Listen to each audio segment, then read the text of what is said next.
คอยเด้อกระซ้ำเอาไว้สักเสื้อผ้าให้ลูกเด้อเนาะพอนลูกกุ๊กกัวต้มแต่ละไม้ทางนี่พี่น้อยเนาะป้าเต็มหม้อใส่ทางนอเจืองโอ้เห็นยังกันนะเอานมให้ลูกสบายดีโดยสบายดีเนาะโอ้เอ้าเนาะเป็นอะไรกินข้าวกินน้ำหรือบ่ยังน้องบ่ได้กินข้าวซ้ำทางเมียจะไปใส่ล่ะพาลูกไปเล่นเฮือนเอื้อยโอ้คืออ้อมเหมือนแค่ทางนะเห็ดยังอันนั้นเนาะบ่อนปลูกผักโอ้ขากหมักกินผักยังผักกาดบัวผักยังเงี้ยเนาะชงเป็นเลยบ่อนมนะโดยเป็นเลยเนาะใส่น้ำก่อนเด้อใส่น้ำใช่ละนี่แหละใส่จักเทอละซีอ้อนก็ได้นี่ซีนี่แล้วก็ใส่นมไปซีบวงเด้อเนาะมื้อนี้ก็ฝนฟ้าตกเนาะเป็นได้หม้อแหกแต่กระโปะหม้อหนึ่งยังบ่มียืมหม้อหนึ่งอีกแล้วไปเอาสิพาไปเอาเนาะผู้และป้าไว้อยู่ทางตะลุมตะลางเฮือนน้องซ้อนเพิ่นผู้พี่น้อยเนาะป้าไว้ก่อนอย่าลืมล้างเด้อเนาะ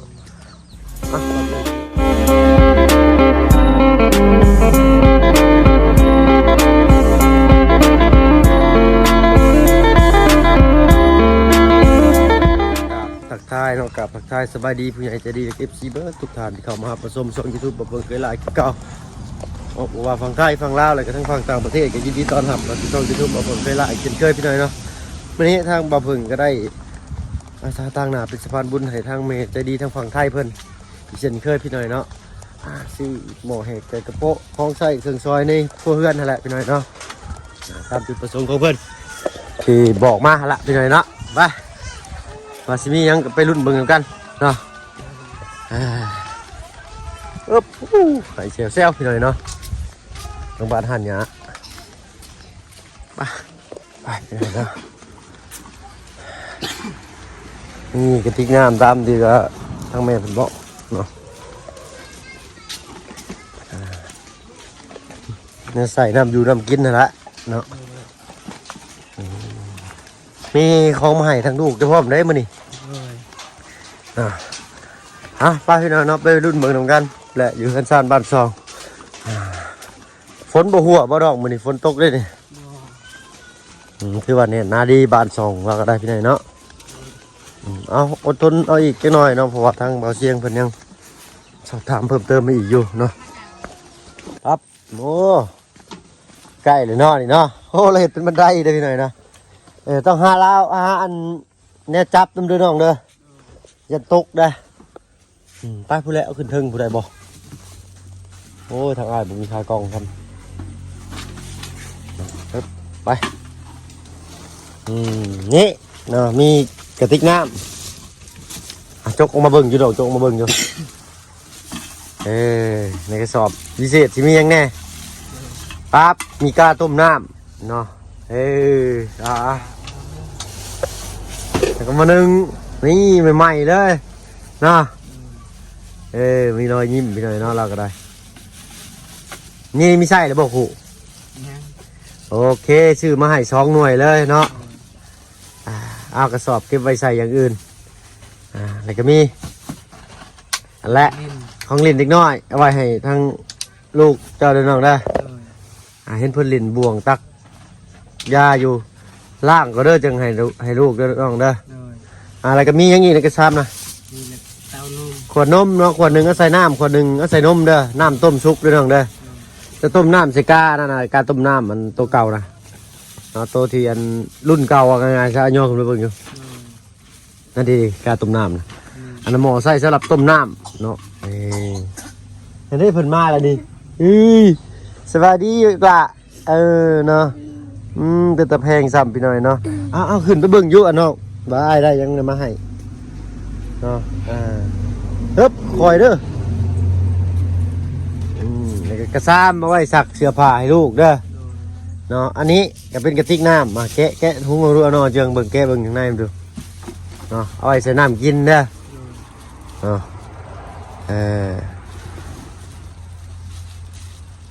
อีกเลิกก็ได้ เพราะว่าทุ่งขาดเลย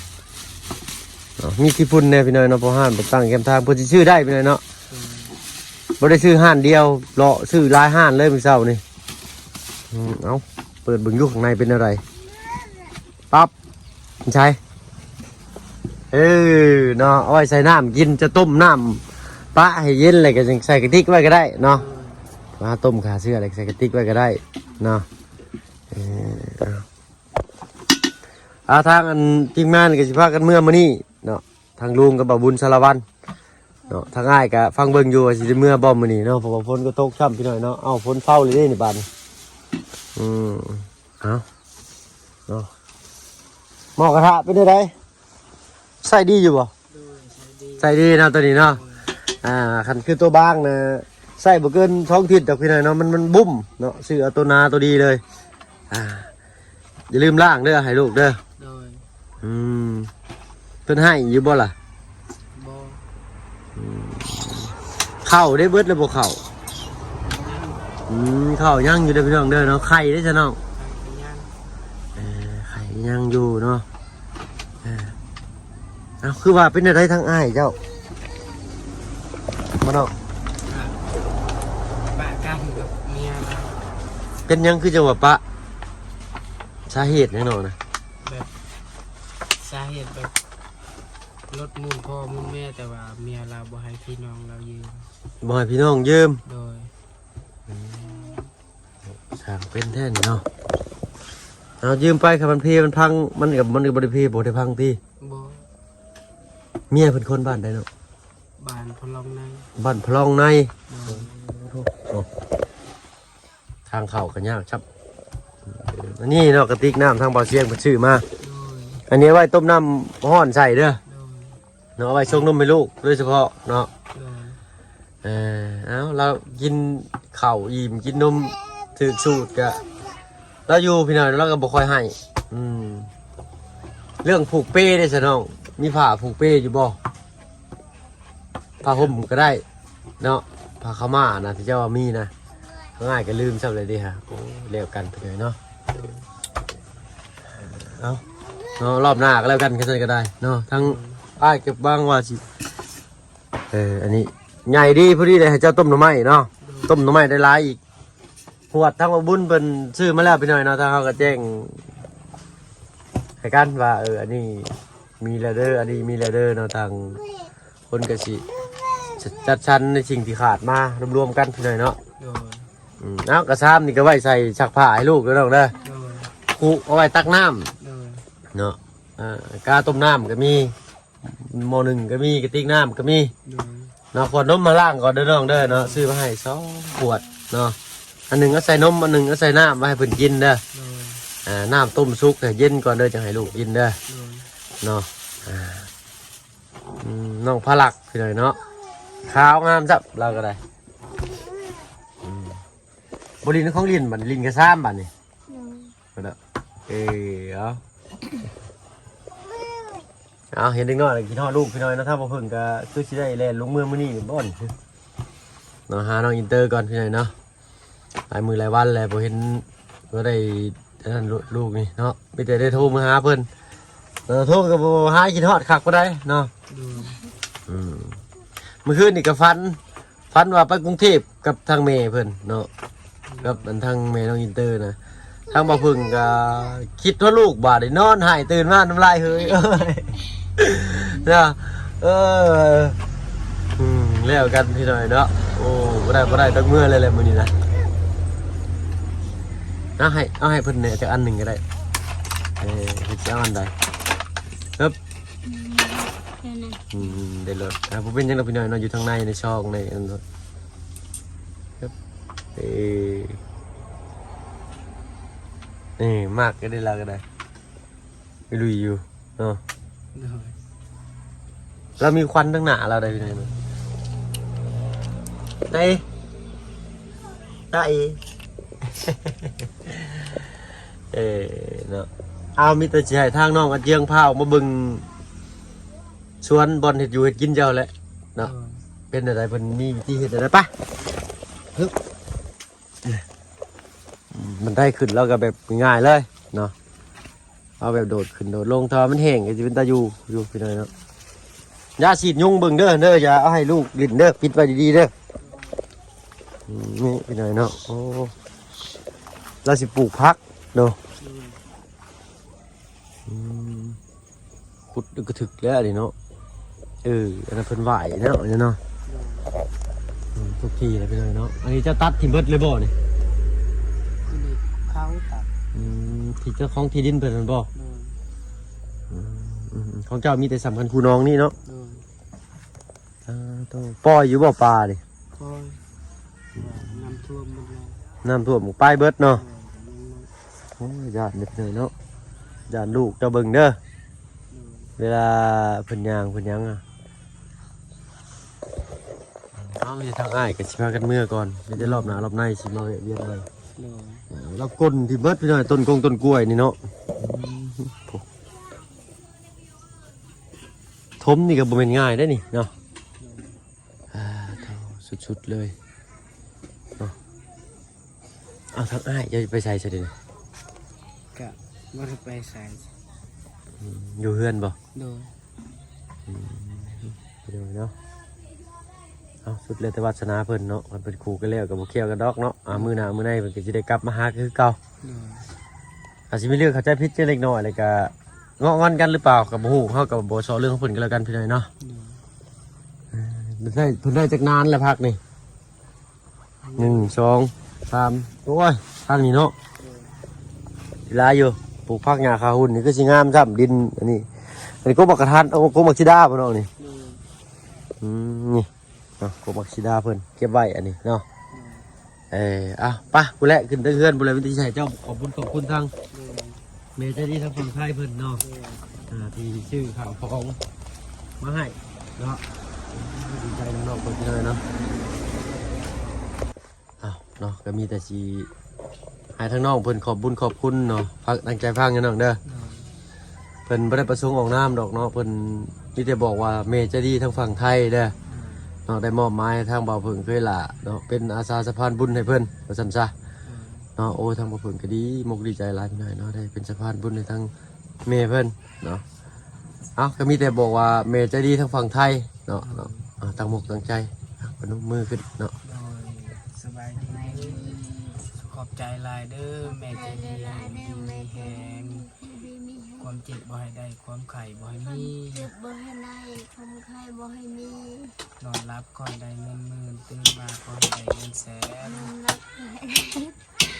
พอได้เงินหมื่นตื่นมาก็ให้ได้เงินใช้ สาธุ สาธุ ถูกเนาะ โดย ทางนั้นนี่แหละ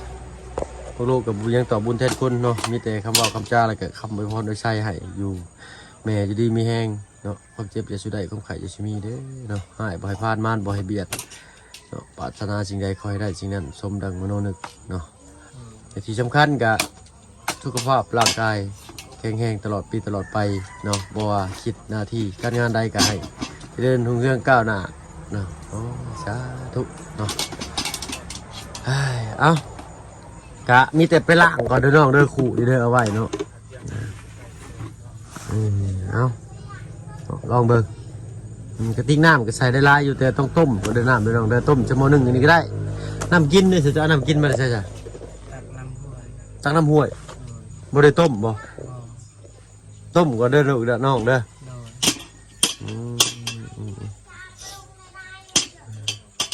ต้มก่อนก็ว่าให้ชูลูกกินเนาะ โดย ต่อป้อนข้าวลูกแล้วบ่วันนี้นะ ก่อนแล้ว ขี้มูกก็ย่อยอยู่เช็ดให้ลูกแน่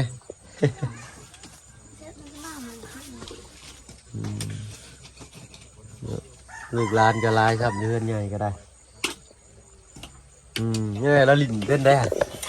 นะน้องพลักประชันจ้าล่างก็เด้อน้องเด้อหมอแหกแต่กระโปะนี่เนาะก่อนที่ใช่ที่ซอยทุกอย่างเลยเนาะล่างก่อนที่เป็นจริงของพลาสติกที่ซื้อมาใหม่นะเราอยากกี่ฝุ่นกี่พงมันติดเนาะมันชีตือลูกก็แล้วเนาะเป็นภูมิแพ้ง่ายได้เนาะนุ่มดีซะนะ ยัง ยังอยู่เนาะ โดย เอาเจ็บเลยเลย กลับปะก็เด้อเนาะพลักเนาะเอาพี่น้อยเนาะทางบ่บุญกับทางลุงจันทร์เพิ่นเข้ามาบอกแล้วบ่ โดย เพิ่นสิกลับก่อนเนาะมื้อนี้เนาะ โดย ถ้าอ้ายก็สิกลับคือกันละเนาะฟังเบิ่งก่อนเนาะดูจังไดเพราะว่าอยู่ก็โอ้ยเบิดเงินเบิดคำเลยพี่น้อยเนาะ เบิดกะห้องกะฮู้เลยกลับสิก่อนพี่น้อยเนาะเมื่อเอากำลังอกกำลังใจนำทางน้องอินเตอร์ก่อนเนาะตักมือทางบ่เพิ่งมานพี่น้อยเนาะแต่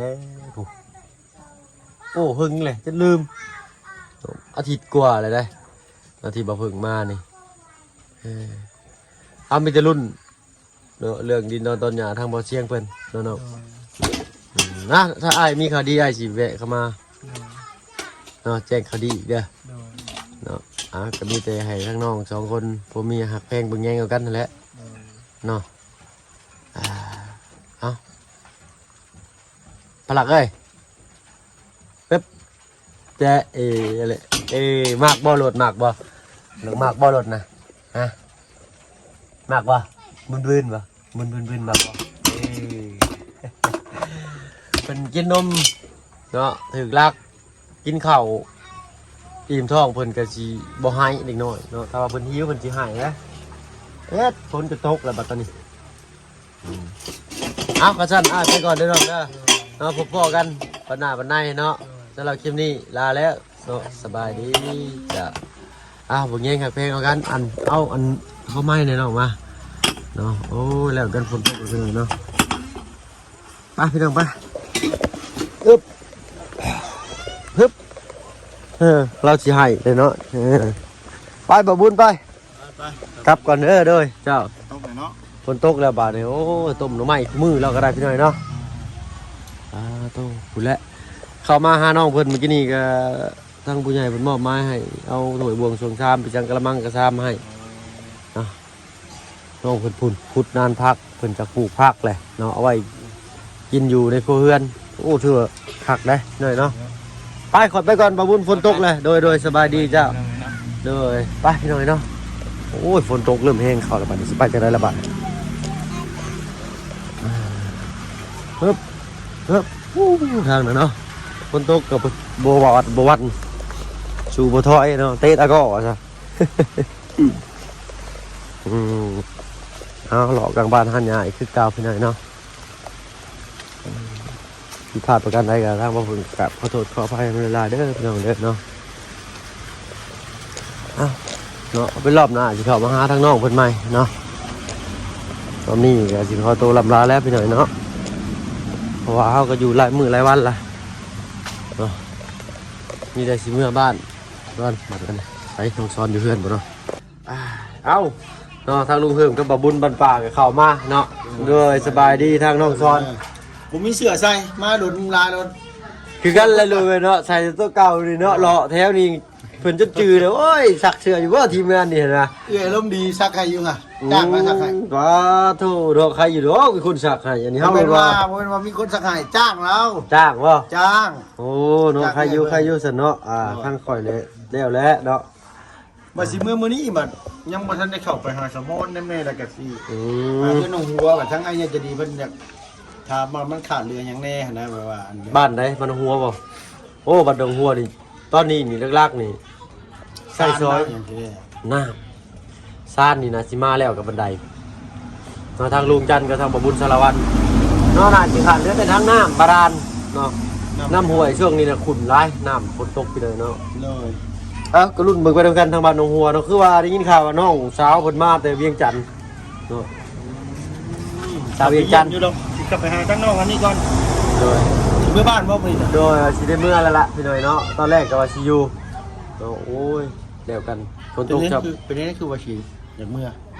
เบิดเงินเบิดครับนี่แล้วค่าห้องค่าโหเลยลุงเลยเนาะเนี่ย ข่อยว่าอยู่หาชาวบ้านอยู่เป็นหลังเอาซะ ใส่เป็นล้างวัดเดือนถึง3 ล้าน เอาเดือนละ3ล้านมันก็คุ้มกว่า คุ้ม เลย กว่าแล้วจะบ่ได้อยู่ฝีมือ เอาบ่อยู่ซุมื้อมันก็คุ้มกว่าเสื้อข่อยโลด แต่คุ้มบัตรเฮาจะสมมุติงานนำบ่ได้อยู่บนดาวเด้ซั่นหั่นนะ เจ้าเสื้อรถว่าเฮาก็แล่นสิท้ายเฮาก็แล่นมานอนคือเก่ามัน แต่ บ่ เข้าใจ ได้ แต่ว่าบางทีบัดงานเช้าเนาะ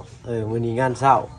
เขาก็ต้อง เนาะ มาอ ชุ ยู่ ม ใกล้ เศร้าอยู่ซ้ายอยู่บ้านดงนี่มัน เนี่ย กใจกลางอยู่แล้วเนาะ แม่น เอาสิลงไปพูดกับไกลอันบ่ได้ไกลมาพี่ก็บ่ได้ไกลหั่นนะ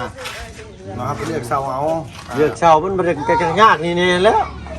เนาะเช่าขึ้นบัดไล่ซำไล่เป็นมือคือกันแต่เช่าเป็นมือเอาบ่ดีกว่าบ่นะนี่เป็นทำความสะอาดตลอดเด้ ไปอยู่ก็จะฟังคือว่าเขามากัน10คนห้องละ200,000 เข้า คืน ใจ นึงมันรอบไปใส่2ล้าน ก็เข้าใจเจ้าหาเช่าได้บ่บาทบ่ดิปัญหาอันนะเนาะ เมื่อเช้าเฮือนประชอนแน่นอนนะ เอ้ยเนาะ แถวแซวอยู่ มีเยอะดิเพื่อนผู้บ้านนี่เป็นให้เช่าอีเช่าแม่ เพิ่นไล่อยู่ไหนเนี่ย เหมือนตอนนั้นน่ะเพิ่นในเช่าแต่เดี๋ยวนี้เพิ่นน่าสิเปิดห้านให้ลูกเพิ่นแล้วนะเนาะน่าสิบ่ได้แล้วพี่น้องเนาะเอ้าน้องสอนทางอ้ายก็สิขอตัวลำลาก่อนเด้อน้องเด้อโดยผมบอกกันเนาะรอบหน้าเนาะไปแล้วต้องดูเฮิบเนาะอยู่ที่เมียง เด้อ โดยเดินทางไปใช้มาใช้ต สิ ลอด ได้ลงตามรางนี่ดอกว่าคันบ่บุญมันปลาเพิ่นสิเมื่อบ่ได้ก็ลุงยังบ่ลงเมื่อนำเพิ่นเพราะว่าสิเข้าไปหาสามอนนำแน่สิชาวโมนอยู่บ้านเลยทุก อยู่วัดห้วยละอา หัวละโดย กับทางบอกผมโอ้โหจะไปน้องนะเอ้าได้กะเบิ่งแย่งสุขภาพร่างกายเนาะเพิ่นสุขทุกคนทั้งทีมงาน โดย ทางเคยลาครับมันทำเคยสิเดินทางกลับแล้ว หน้า เนาะ ค่อยใส่ปลาเล็กน้อยแม่ โอ้ยจะเป็นคนรอเนาะเอ้าลาแล้วเนาะทางน้องสอนไปเนาะตัวสบายดีเนาะเพิ่นสุขทุกคนอยู่ดีไม่แห้งที่เขามาชมช่อง YouTube บ่เพิ่งเคยหลายคือเก่าผิดพลาดประการใดกะกับขอโทษขออภัยทำไมล่ะพี่หน่อยเนาะลาแล้วพี่หน่อยเนาะสบายดีจ้ะ